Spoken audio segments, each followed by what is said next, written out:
Ever wish you could tell which leads are hot and which need more time? That's where lead scoring comes in, and that's the topic of today's video. This one's going to run a little longer since I'll walk you through the full step-by-step setup in Hubspot, but don't worry, I'll add timestamps so you can jump straight to the demo if that's what you're here for. But before we get into the platform, let's quickly cover what lead scoring actually is. If you caught my last video, we talked about how leads can look very different depending on where they come from and how they first interact with you. Lead scoring is the process of ranking those prospects so your company knows who's ready for a sales call, who still needs nurturing, and who isn't qualified at all. This is important for both marketing and sales. From a marketing perspective, it helps prioritize nurturing efforts.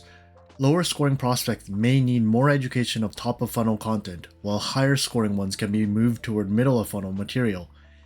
For example, it wouldn't make sense to send a cost comparison guide to a lead who isn't familiar with a product yet.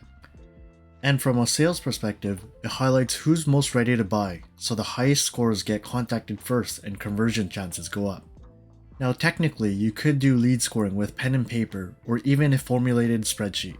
But these days, it's much easier to use a tool like Hubspot, a CRM that lets you manage and score all your leads in one place. And if you're not a Hubspot user, don't worry, you'll still get a lot out of this video since I'll be showing you some of the best filters and criteria to think about when building your own scoring system, no matter what tool you use. Now before I get started, I wanted to mention that Hubspot rolled out a brand new lead scoring system in early 2025. Before this, scoring was handled through a sidebar property called HubSpot Score, which was available to all users. With the new version, unfortunately, things have changed.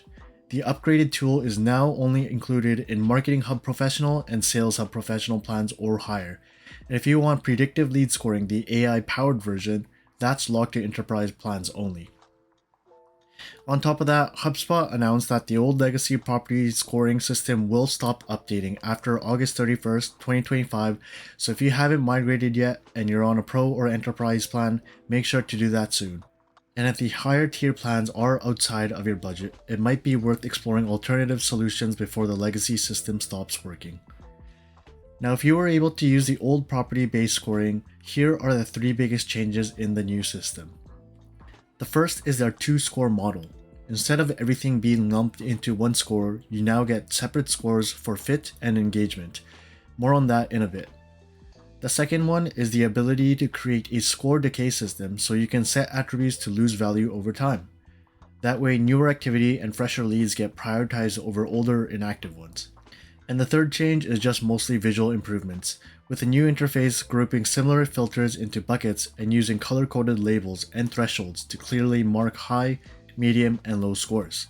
We'll dig deeper into these as we go through the setup, but for now these are just the highlights you should know before jumping in. Okay, we're now inside HubSpot, and if you'd like to follow along, you can create a free account to get started. If you're already a HubSpot user, but your current plan doesn't include access to the lead scoring tool, don't worry. You can activate a 14-day trial to test it out, which I will do right now. Okay, so now my 14-day trial for the Marketing Hub Professional has activated. So we're going to go into lead scoring. On your left-hand side tab, I'll expand this. You go into marketing, and under lead scoring, you go here. And then now we could start from scratch or start with AI. Unfortunately, the AI option is locked behind enterprise, which you can't try out. But when I have tried it with with my actual account, it's still not all there. I do recommend that either way, I feel that when you manually build it out, it does tend to work better, but it might be worth testing out and trying. You can create as many of these scores as you want. So it might be worth testing out if you have that enterprise plan and you want to see how easy it is to create a scoring system. But anyways, for now, we will go into start from scratch. And we could either create a score for contacts or companies, but within contacts, you could actually include company properties as well. So I like to just start with contacts because most of your leads will be coming in through a name and email, or at least my clients have. So we'll start by creating a contact fit score. just because I like to start with the fit score. So the fit score has to do with how closely that contact that you're scoring matches your ideal customer profile for the company that you work for. So for example, do they live in the right place? Does that person speak the right language? How much annual revenue is that primary associated company bringing in? And more. So we'll dig in deeper, but for now we'll create a property group. And then so the old scoring system let you score up to however high and however low. So it might have been on a range of 0 to 10, may have been from 0 to 1,000. You could have gone really granular and do something like 0.5s, but in this scoring method it's up to a maximum of 100. You could rename this, and actually I will call this, so give it a nice name. If you have multiple products, you might and they each have different fit criterias. For example, one product might be more expensive and you might be targeting enterprise versus a startup, so in which case you might name it that way. But for now we'll just name it fit score test, something like that. Okay, so right away you will see that you have the option to add a property group, and what that does is right now all 100 points is allocated into this one single group. For example, if you have contact information, for example, did the specific contact reply to an email, did they pick up a phone, that will all be part of this. But if you also add company properties, for example, is the company that they work for the in the right industry, all that will be jumbled into this score of 100, which is totally fine if you want something simplified and you just want these scores to add up that way. But what I typically like to do is I like to separate the contact from the company property, the company scoring system. So then it might be something simple like 50 and 50. So this way the contact will have to have a certain number of properties that fit, as well as the company, which is separated. So this way it keeps it from overinflating. For example, if everything about the company was good but not the contact, or vice versa, if everything about the contact looks good but the company wasn't good, it's not going to give us any false positives. So this is why I like to do that. For example, if you want to add another property group that's associated with the deal, it will. You will be able to, for example, separate these, but the only thing is that it has to add up to a score of 100. So, but I think I'll keep it simple for now. I will do that. And then the maximum achievable score for the contact will be 50, and the maximum achievable for the company that contact is associated with will be 50 as well. And that's how we will build it first. Okay, so the first property that I like to always use is job titles. So this one is pretty self-explanatory. What is the job title of that contact? Typically with my clients, we're always looking for either C-suite or upper management positions, and not anything that includes junior or intern. So if you want to include a title, you would do is equal to any of and add values, or you could use contains any of. So if you use contains any of and you put in chief, that will include all C-suite. So it might be chief marketing officer, chief sales operator, CEO, or if you do is equal to any of, then it'll be exactly that value. So you will actually have to type in CEO, CMO, CSO, head of marketing, for example, and you will have to get a little bit more granular, but it'll give you that exact targeting that you're looking for. If you do contains any of, it gives you kind of that broad match criteria, but you might actually be pulling in positions that you don't want to be pulling in. So let's do is equal to any of right now, and then I'll add another criteria within that same one, and then put in job title. The next one I'll show you, if I don't want, for example, intern, let's do is equal to any of intern at whatever company. I don't want to be talking to interns. I don't want to be talking to any junior positions. And for this one, I will put in contains any of, because if they have that in their job title, I don't want to talk to them automatically. So then I will subtract, let's say 100. So that automatically disqualifies them from my scoring system. And say, for example, if they meet the right criteria, I'll give them something like 20. 20 out of 50 is a pretty generous amount. So I like to put heavy emphasis on job titles. And another one that I typically like to use is something that's associated with a date. So if you search up date, you could find something like first conversion date, last activity date, last engagement date. So whatever works for you, but I like to use create date. So contact information, create date. So when that contact was imported into HubSpot, how long ago has it been? So it might be something like is less than 30 relative date is less than 30 days ago. So if I created this, or the company or whoever created this this contact within the last 30 days, I'll give them a score of 10 because they are new leads and I want to be reaching out to them. If they are new and they're on our radar, then we want to be reaching out to them. Maybe I might be a little bit generous and say 60. Let's say my sales cycle is a project that's a little bit longer. Similarly, I'll do a create date, and if someone has been on the CRM for much longer, then I might do something like is more than 6. Let's say if they have been on my CRM, the first time I created them was a year ago, then chances are that that lead is mostly lost, so I might subtract instead, say something like 20. So newer leads are my priority and the older ones are going to receive a negative score. They'll have to make it up somewhere else to be on my radar again. So that's how you would achieve something like that. Another one that I like to use is something like buying role. So again, this is another user defined property, which means that you have to, when you create that contact, you have to fill it in yourself. So HubSpot won't be able to put it in automatically for you. So you need to figure it out through conversations with that contact what their buying role is. Are they I'll show you the options.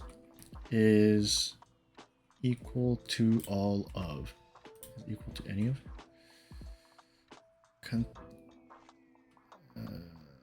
is any of, and then these are the ones right here. So blocker, budget holder, champion, decision maker, end user. So if you're familiar with marketing lingo, you'll probably know these. If you aren't, you could quickly search these up. But for example, if they are a end user or a budget holder, maybe not a budget holder or a champion or the decision maker, they'll get a score of 20. Whereas if they don't have that much power, but they are an advocate for your product, for example, an end user or someone within the company that holds influence, maybe an influencer, then I might give them something like 10. So that's how you'll utilize buying role. And then another easy one that you could use is original traffic source. So you could use the drill downs, but this one is the most simple. So original traffic source. And keep in mind that all these filters in here, if you create a property that is associated with a contact, you could use your custom properties as a filter to add and subtract scores as well. So, but anyways, original traffic source is another one that I like to use. So it might be, for example, is any of, and let's say that if it's an outbound marketing tactic, so something like paid search, where's paid social and email marketing. So these are all outbound tactics. You're reaching out to them when they aren't aware of you. I might give them something like 10. And then another one, original traffic source, is any of, and then I might say, okay, then if it's inbound, organic search, organic social, and maybe something like referrals as well. If they were referred and they're interested in us, then I'll give them a higher score. I'll say something like 20. So this is how you'll quickly build a list out with all that properties. You could see that there's a lot in here, so I'm not going to go through everything, but I think another one is I believe another one that you could put in here was list membership. So if they are part of a specific list that you created within HubSpot, you could use that as well. So yeah, but these are some of the good filters, the best ones that I like to use that are typically in all the with all the clients that I work with. So those are your contact properties. Now let's move on to associated companies. So the company that that person works with. So for example, Andrew at Struck AG, the company is Struck AG. So what properties does that company have to qualify for my product or service?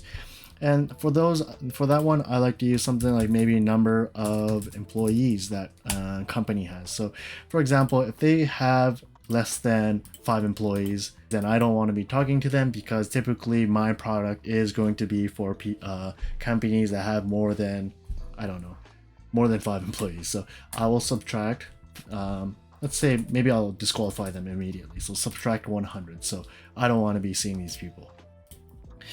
Or number of employees. Whereas on the other hand, if they have more than say 500 employees in their company, then they are a high value target, because they could be purchasing a lot more from us than, for example, if they only had 100 employees within their company. So add maybe something like 10 points. So number of employees, you could play around with it, get really granular. You could do something in between, is between 10 to 20. You could do that as well. So you could get really granular if you have specific employee number targets and break them down inside there. Another one that I like to use, that I recommend, is obviously industry. So let's do this. Is any of, and this one is HubSpot. This is the HubSpot's default industry drop-down property list. So you have all the way from accounting, airlines, animation. But again, this one, if you want to create your own property that says industry for Struck AG, for example, and I create my own list, then I could use that as a property in case the industries you are targeting is not inside here. So for example, marketing might be in here. Yeah, marketing is in there. They're digital. So digital marketing is not there in there, but if that is a specific industry that I really want to be targeting, then I might use my own property instead of using HubSpot's default. But for now, let's just say I'm targeting marketing and advertising, and maybe something within technology. Okay, technology. So there is IT and services, but there's no technology as a broader industry. So again, some limitations in there, and if you I highly do recommend you create your own property lists if you feel that this scoring tool is not working for your needs. So industry, number of employees. Another one that I like to recommend is country. So making sure that if you're only servicing in the United States, or for example Europe or wherever, you do is equal to any of. So I would put in USA, maybe also United States of America, maybe Canada, and maybe the English-speaking European countries. So for example, UK. So we'll do that and put in 20. So make sure that the country that I service is English-speaking. And then another one is annual revenue. That's a good one. So is greater than. So for example, I'm only targeting companies that have an annual revenue of over 200 million a year. There we go. And lastly, one more criteria for the fit score that I will typically recommend is year founded. So if a company was founded, for example, starts with any of, so say for example the company would just start in 2025, so this year, then I might not be wanting to speak with them just because they haven't been established yet. But if you are targeting startups that have received funding in the last year, then perhaps you wouldn't use this filter at all. But in my case, I want to talk to more established companies. So if they're a company that's been established in the last 3 years, I do not want to be talking to them. So I will subtract 10 points. So this is our version 1 of our fit score test. So I will also rename this, call this a contact fit score V1. There we go. Okay, so this looks good. So I am happy with this. I have a scoring distribution of 50 associated with the contact and 50 for the company. And then I am going to save this score. Okay, moving on. Who would you like to score? By default, it's going to be scoring all contacts within your CRM. And if you want to exclude any contacts, then you could choose lists that you want to exclude. So you might have an exclusion list, maybe for a newsletter subscribers. You don't want to score them because they aren't leads, they're subscribers. So that's how you could utilize that. And lastly, this is where if you need to rename the property label, for example, if you need to address this property later on within HubSpot, you could do that right here, which is fine. Otherwise, the last thing we need to talk about is thresholds. So within the HubSpot, within the scoring system, we need to give numbers to what we'll designate as a low, medium, and high. And this is going to be important when we want to break down leads into MQLs and SQLs later. So for now, this default looks pretty fine, and I've been using the default with most of my clients. But for example, if this score of 75 is too hard to achieve, then you could either do one of two things. You could actually add more criteria and add points so it's easier for a contact to get a specific score, or if you feel that overall just the scoring system is just too hard to qualify for, then you might reduce these numbers. So anything above 70 instead of a 75 might be considered a high. Anything between 50 to 69, perhaps you might want to go down to 40. So 0 to 40 0 to 39 might be low, 40 to 69 might be medium. So this is all for a designation later, which I will explain a little bit later as well. So this is good. Okay, so once you are done with your score, you'll click save, and on the top right, review and turn on. So this is a contact fit score. That's the value, your threshold. These are the new properties that you're going to be creating. That's it, turn on. Okay, so now your score is live. Okay, so now you have your contact fit score that you just created, and we are next going to create a contact engagement score. Okay, so the engagement score will work very similarly to the fit score if you've already seen that. The engagement score, however, is how actively that contact interacts with your company. So it might be whenever they pick up the phone, they'll get some scores, when they reply to an email, when they read an email.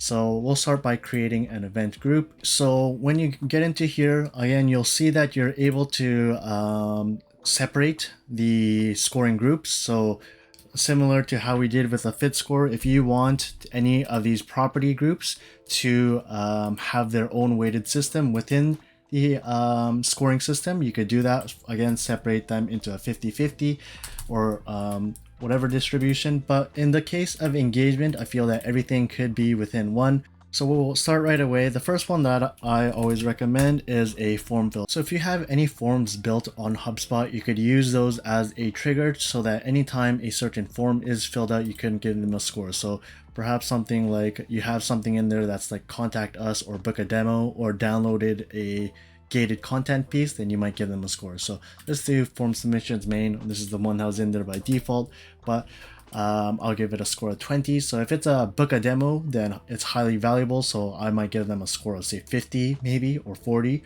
pretty high. Or if it's a contact us form, then it might be something like 20 or 30.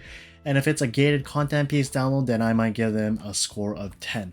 Say for example, this, I don't have it in here, but say this form pop-up view is a downloaded an ebook form, then I would actually put in 10 points and I would actually give them a limit score to something like 30. So if they download that same asset more than 3 times, I would only give them up to a 30 points out of the 100. So that prevents it from, for example, if someone downloads an ebook 10 times, then they're automatically going to get a score of 100. But I don't want that. I want them to get their scores from other means. So I would limit that to for example, 30 points right here. Okay, another filter that I typically recommend is something like marketing emails. So if you use HubSpot to send out marketing emails, nurturing emails, or even cold sales emails, you could select an event. For example, might be email delivered, opened, bounced, sent. So I could set something like open email add 5 points for every email that that person opens, and I can limit it to 20. So if they open 4 emails, they'll get a maximum of 20 points, but no more than that. So again, I'm doing this so I limit that. If they, for example, opened and I don't know, went away and came back and opened that same email and did that 20 times, they get a score of 100. That's what I'm trying to avoid. So I want to limit that. Now, there's a limitation here which I wish HubSpot would actually change, is that because within the events, a marketing email can only be created once. So for example, if I want something like replied to an email, and that's going to give me 20 points, that is actually limited by this limit to scoring system as well.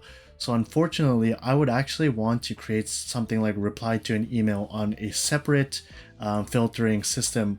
But unfortunately, because right now HubSpot limits it so that you can't add any more marketing emails within as a new event, unfortunately you are tied to a combined limit. So if they, for example, if I change this to 30, if they replied to one email and opened 2 emails, they'll give me a score of 30. But for example, if they replied to multiple emails, then I want to actually give them more, up to 40, up to 60. But unfortunately, I'm unable to do that unless I change that to 60. So a bit of a limitation if you understand what I'm trying to get at here. Hopefully that changes somewhere along the line where I'm able to separate these two. But right now, each of these events are within the same bucket. So if you are using the limit to instead of the score every time system, then unfortunately activities are grouped together and they will have to follow the same limit to rule. Okay, and you could see that they're similar to the fit score. There are lots of event triggers, for example ads, if they view or click a certain ad, if you engage in a call to actions, documents. So there's a lot of these which are all enhanced the more that you use HubSpot. But the last one that I will go over here in this video is web events. So within web events, there's only one filter, which is page visited. And then you'll click on filter event and then URL, put in something in here, and then is equal to any of. And for example, if they visited, say, your website.com-book demo, then I will give them a score of 20 just for visiting that page. Might be maybe a little bit lower, maybe 10. And then I'll keep adding more. So page visited, again, filter event, URL. Oops, not base URL. And then perhaps if it's something like blog dash how to market. Oops, sorry, that's not correct. Is equal to any of dash blog how to marketing 101. If they read my blog post on how to do marketing, then a blog post will maybe I'll give them a score of 5. So again, you could change this to limit to, for example, maybe something up to 50 points depending on how much they interact with my website. And again, this just sets a limit, so in case they visit 100 web pages, that's not going to automatically give them a score of 100. Now, if you remember me mentioning, one of the main changes to the new scoring system is that for the engagement score, you are able to set up a score decay system. And what that does is it simply allows you to give them, allow these scores to decay as time goes on. So every 1 month, 3 months, 6 months, or 12 months, you're able to reduce the value of these scores by a certain percentage. So for example, say that you set it to 1 month and 30%, which means that based on, for example, if you sent out an email campaign and that email campaign was sent out 6 months ago and that was their last engagement, then that score, that email score for every month that has passed will be reduced by 30%. So what used to be, for example, if they had 60 points, let's make this simple actually for my math's sake. Let's say that after 1 month, it'll be reduced by 50%, so it'll change to 30. So that score of 60 that they have is only worth 30 now. And then after that second month passes, it might be only worth 15. So 50 might be a heavy decay. For 50% every month might be a heavy decay. But for example, you might give them minus 10% for every 3 months that has passed. So the longer that lead or that contact drags on and isn't converting, their score will start to decay, and it will actually require them to have new engagements with you in order to keep their score up. So that's another layer of complexity that you could add to your engagement score criteria. Okay, so we created our first engagement score. So similarly, I'm going to make sure that your settings are correct. If you want to change your thresholds, do that as well. But otherwise, save, review, and turn on.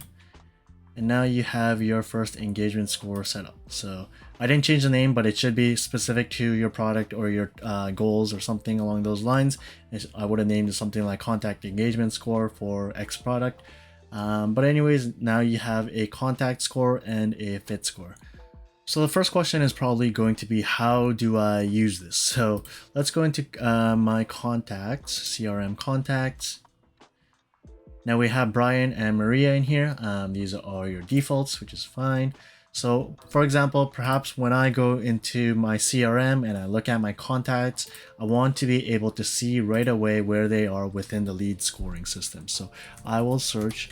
So you remember we created 4 properties. You have your contact fit, you have your fit score, and you have your engagement score.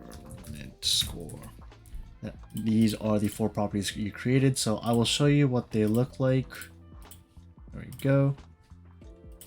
So you'll get a score. Again, it's out of 100. So 0 out of 100, 0 to 100, and a fit score from 0 to 100. And because I said that for them to be medium, they have to have a score of 50 to 75. Anything below that is going to be a low.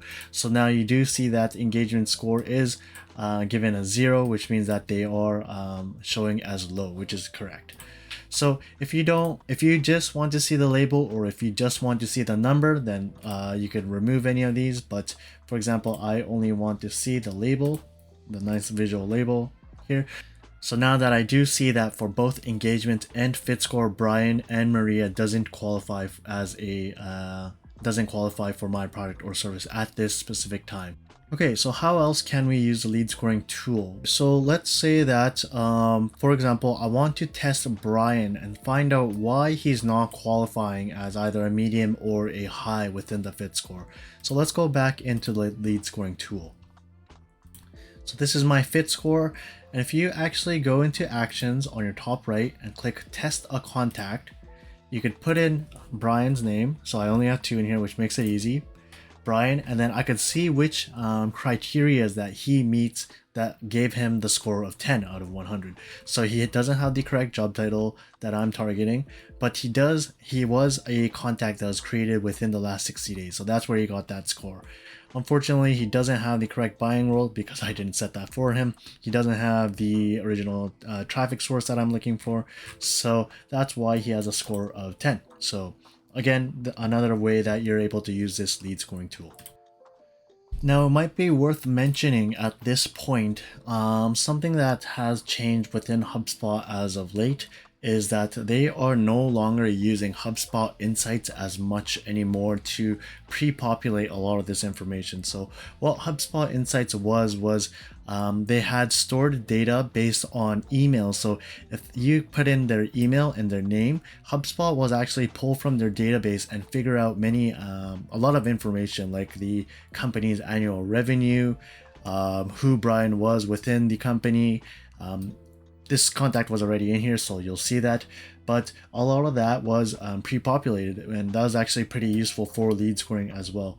Unfortunately, with HubSpot Insights being phased out due to privacy concerns and whatnot, you're actually going to have to put in a lot about the contact and the company yourself now. So figuring out who Brian is, you got to go into their LinkedIn, you got to talk to them and be manually filling in a lot of the information so that lead scoring will work effectively. So again, little bit unfortunate that they are no longer using HubSpot Insights, but it is part of the process now, so just keep that in mind.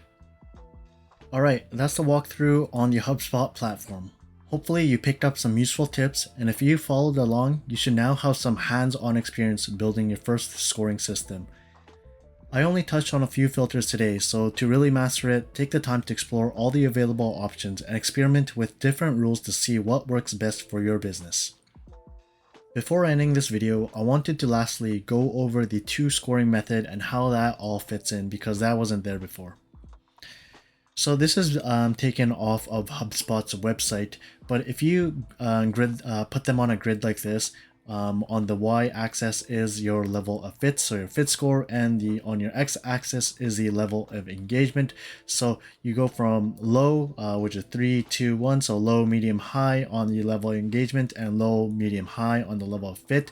So I don't really like these labels. It says 3, 2, 1 in CBA, which doesn't really make sense, but if it goes low, medium, high, low, medium, high, you could see that your A1 targets, your highest priority targets, are going to be those with the high level of fit and high level of engagement, which makes sense.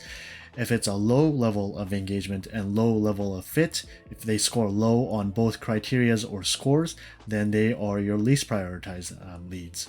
So this is a nice visual, but I like to define it this way. So later on, we'll go over the whole MQL and SQL marketing qualified and sales qualified lead designations, but this is how I would define it based on the lead scoring system.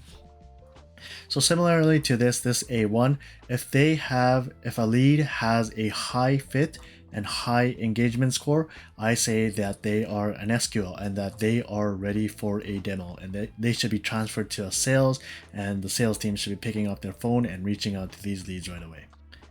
And then within the MQLs, I've separated it into 3 buckets. So MQL priority 1, these people have a high fit score but a medium engagement score, meaning that they are the right people, they work for the right company, however they haven't engaged with your company enough.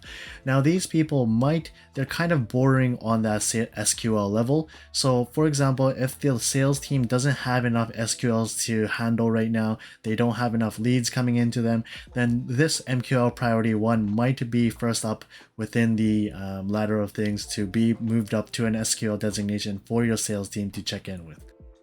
Next up is the MQL priority 2 group.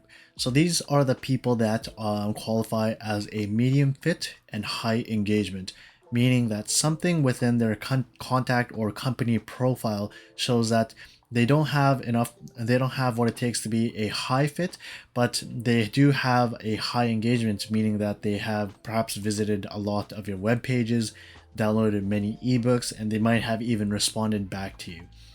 In which case that they are worth investigating. So perhaps something within the contact or the company might push them over the top, something that you may have overlooked that might signal that they are a good buyer. So MQL priority 2 are those people that are worth investigating.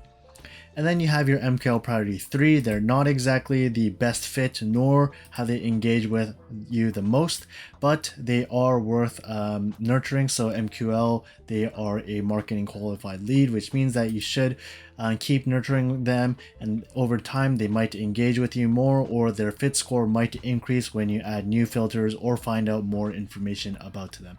However, at MQL priority 3 stage, typically there should be no contact from the sales team.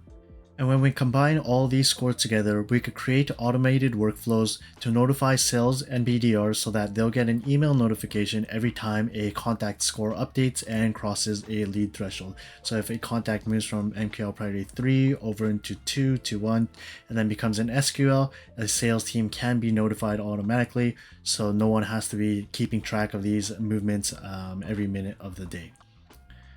And this is what that workflow might look like. So it's a little bit hard to see, but this is a workflow created on HubSpot to notify your sales team whenever a lead moves over from MQL to an SQL. So if I zoom in, you could see that if they hit the trigger for an MQL priority 3, they'll get a certain email. Priority 2, they'll get another email. Priority 1 and SQL.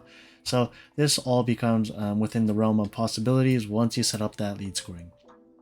If you made it all the way to the end, thank you. By now you've learned the basics of lead scoring, what it is, why it matters, and how to get started. If you have any questions, feel free to drop them in the comments below. I'll see you in the next one.